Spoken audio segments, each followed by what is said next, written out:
sought information for a living. That is to say that ever since he returned from Korea, after having served with the armed forces, he had been working as a private investigator in Montreal. William Hamilton, a rich industrialist, had gotten in touch with him regarding a simple vandalism issue. Nothing to write home about. Not worth hiring a private eye either, just so he can drive for hours on rough roads. But that's how it had always been. The client pays, Carl gets it done.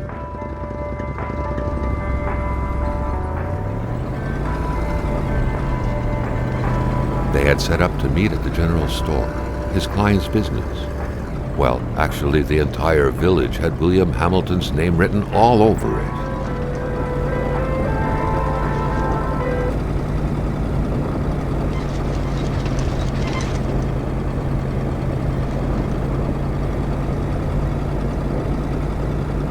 When the roads were bad, muddy, or snowed in, it was customary around these parts to close them off.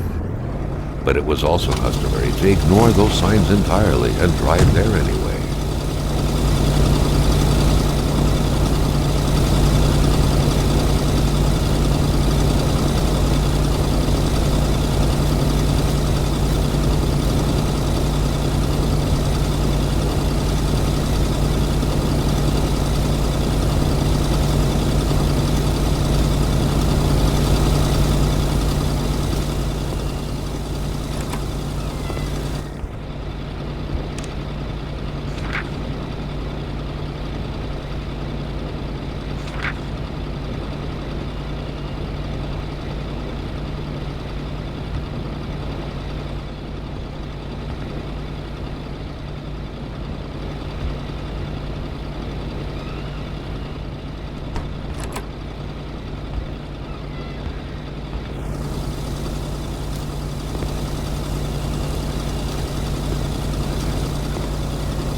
Still not a soul in sight. There was no point in waiting any longer. Carl had to figure this one out by himself. Hamilton never mentioned a road-blocking barrier. Why was it needed here in the back of Beyond? That would, however, be a mystery for another day. Carl had waited long enough for someone to come and raise it.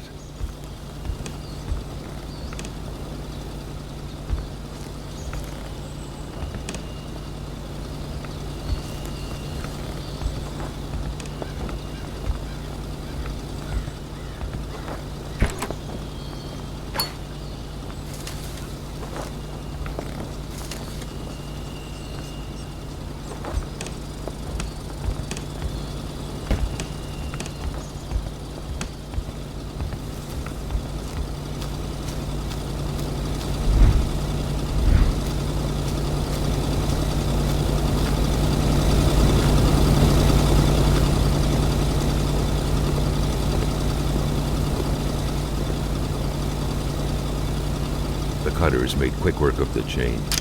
What better way to investigate vandals than to get into their shoes, Carl, the professional vandal, thought, reveling in the irony of the situation. Hamilton is waiting for Carl in the general store. It was time for him to get down to business. William Hamilton enjoyed a lavish country house built in the very heart of the northern forests, not too far from here. The local populace was divided when it came to the affluent man. Some saw a wealthy philanthropist dedicated to improving the region's economy. Others, an aging Englishman who would do anything to further his fortunes. And those ones hated him enough to go on about scheming against him. Hamilton had recently acquired a few local businesses, but the last straw was the reopening of a mine, which gave rise to a wave of protests and threats from the three people. Given these circumstances, Carl reckoned that a good number of people must be feeling compelled to oppose Hamilton in one way or another. So far, only the industrialist's house had been a target, but soon enough, Carl thought, the target would become the man himself. Now wasn't a good time to wander about. Hamilton was still out there.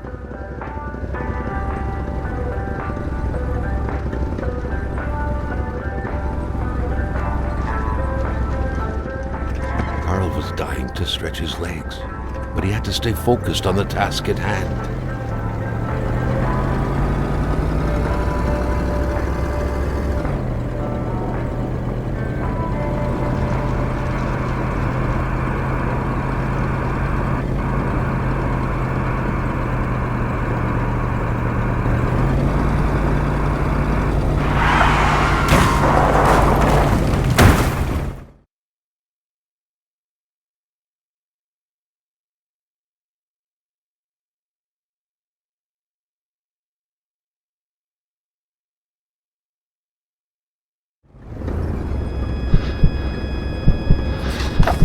Carl needed to get out of there. The cold and the pain required urgent care.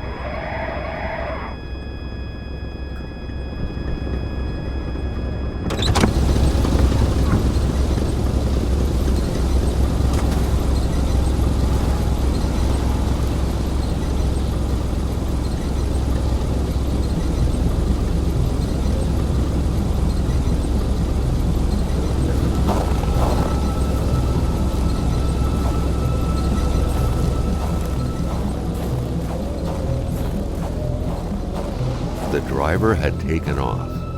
It was still best to check it out and leave nothing to chance. Carl needed help.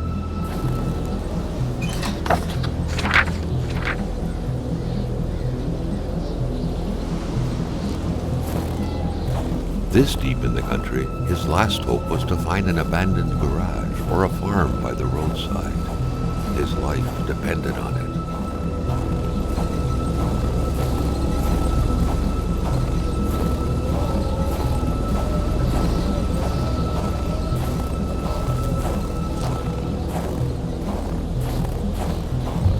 It was so cold. Already Carl did not feel his toes anymore.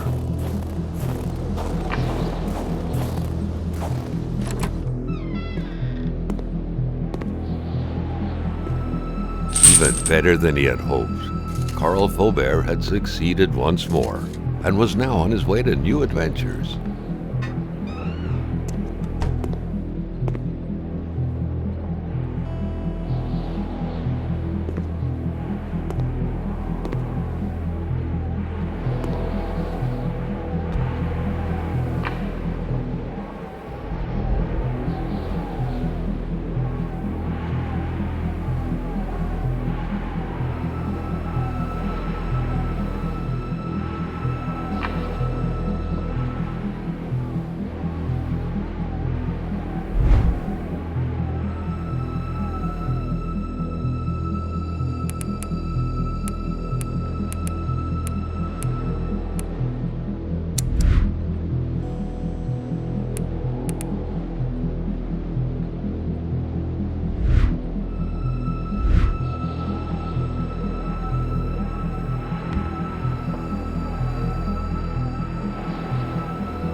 ever diligent in his work, always carried his log on him, in which he scribbled down thoughts and leads alike during the course of his investigations.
Spread out on a few acres of untouched forest, bellowing caribou, everlasting snow, and undefiled lakes. The Manistan region was no tourist hub. It was said to have been populated for millennia by Cree people, and ever since the industrial era, by the metal mining industry.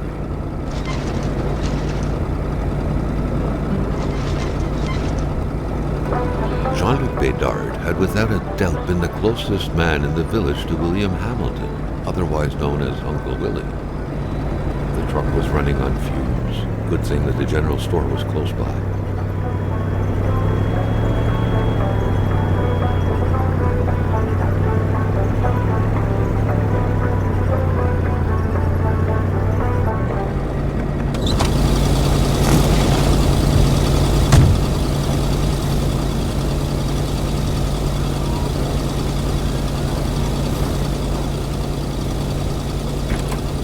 Milkman had to drive by every week to fill the bottles.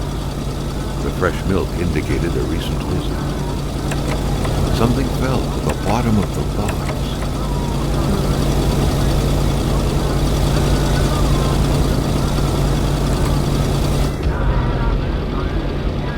had no trouble recognizing his employer. He had been killed. There was no need to be a detective to figure that out. But only a detective could have noticed that the killer had to have been very close, that the fatal blow had been given before the victim even realized. What could be inside that envelope? Carl was taken aback. He knew this address. It was said to be the address of the P.O. box for the Canadian Secret Service.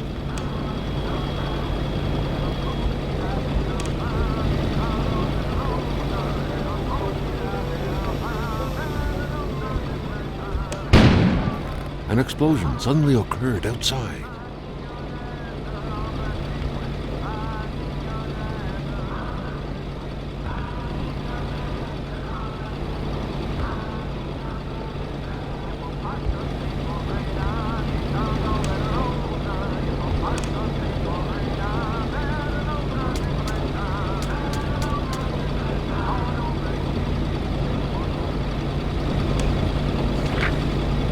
Carl knew that Gilles Lachance was in charge of the general store.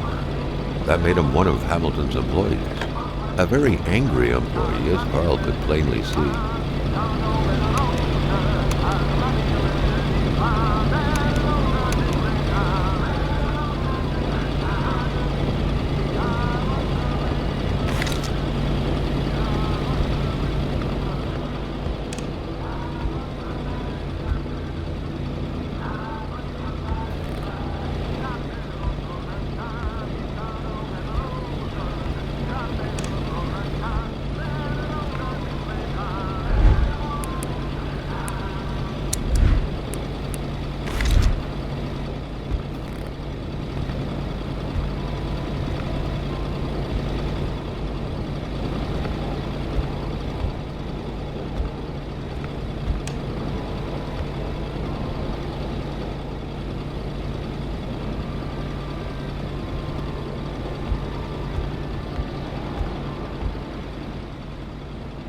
Amateur hunters showing some pride at having killed a nice pelted beast.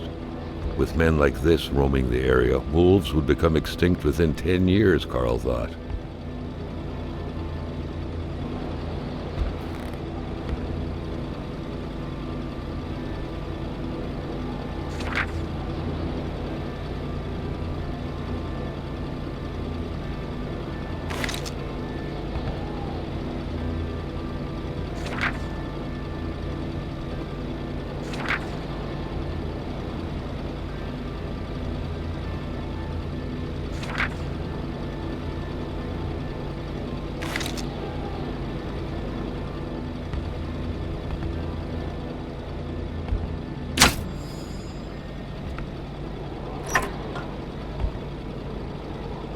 The note explained that the garage and the store couldn't be supplied with electricity at the same time.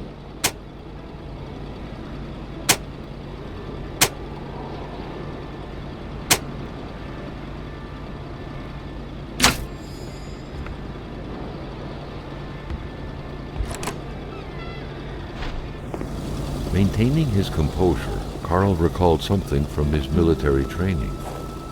Wolves always stay away from populated areas.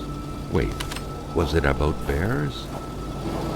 Carl was used to strange phenomena, but a chunk of ice like this, as if an iceberg came out of the ground, that was a first.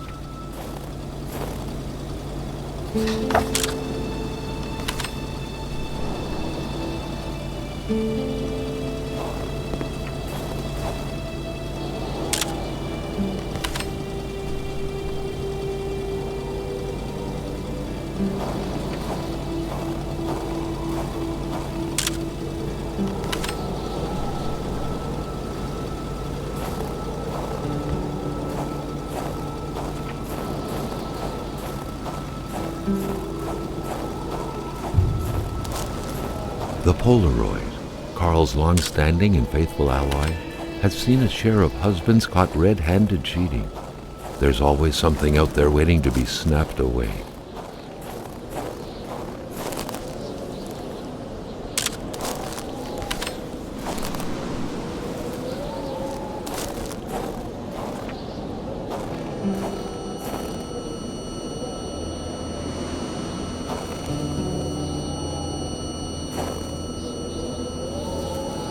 Carl wondered what the hell could that thing be.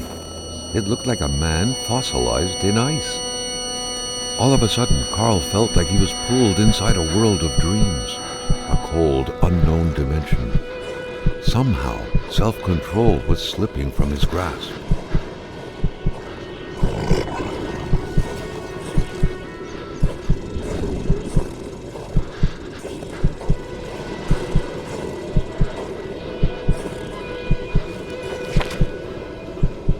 To all appearances, this was a hunting log. Better yet, a war diary.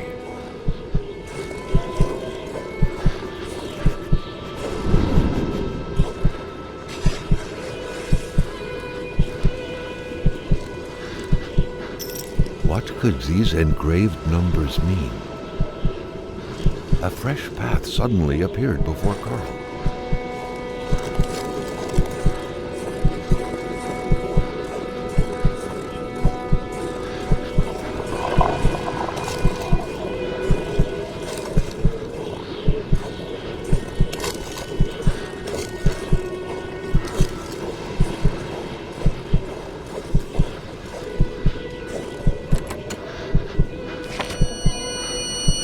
Carl had that feeling you get when you immerse your frozen hands in hot water.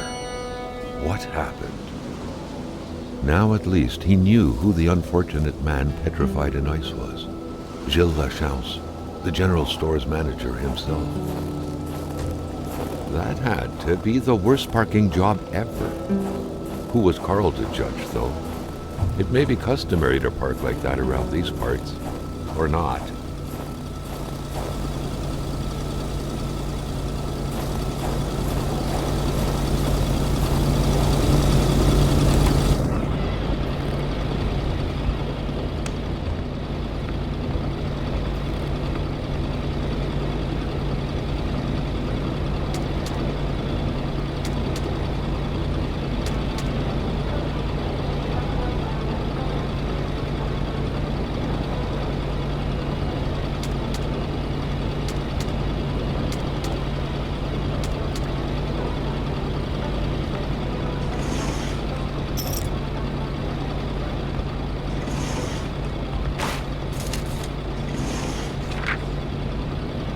According to that log, it seemed like the whole village owed some money to the general store.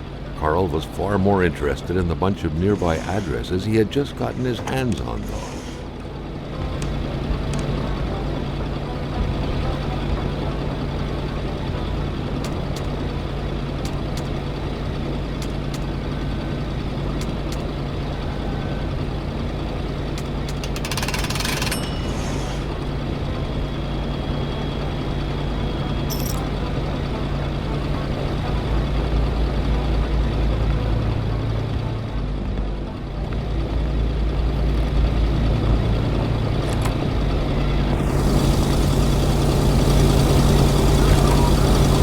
Murder weapon.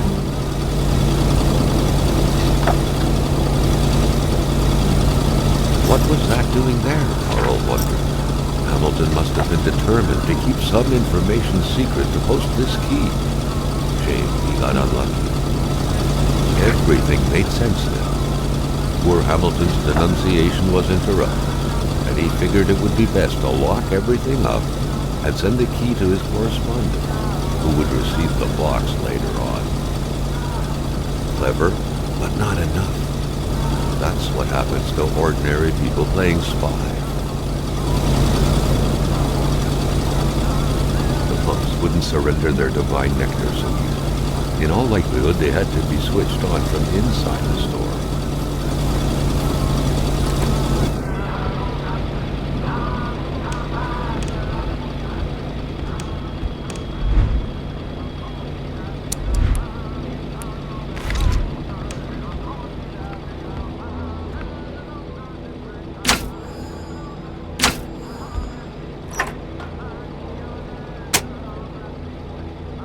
The note explained that the garage and the store couldn't be supplied with electricity at the same time.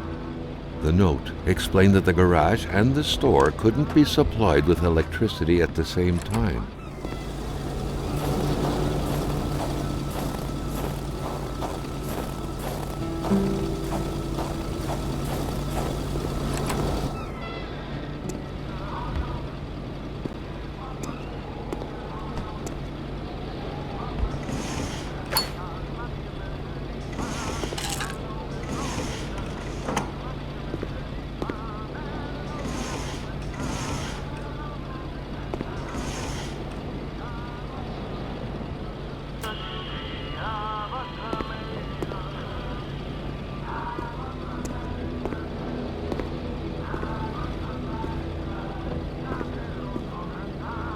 Staring intently at the controls won't be enough to make that lift budge. The poor thing was out of power.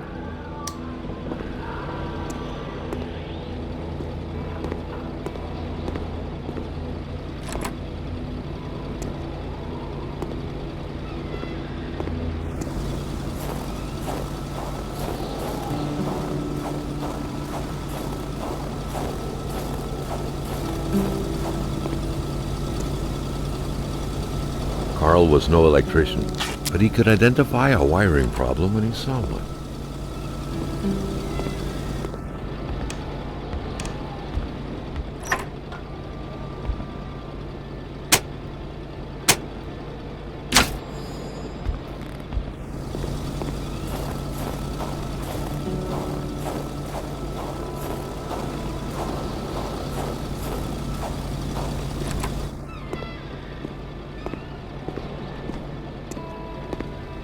Staring intently at the controls won't be enough to make that lift.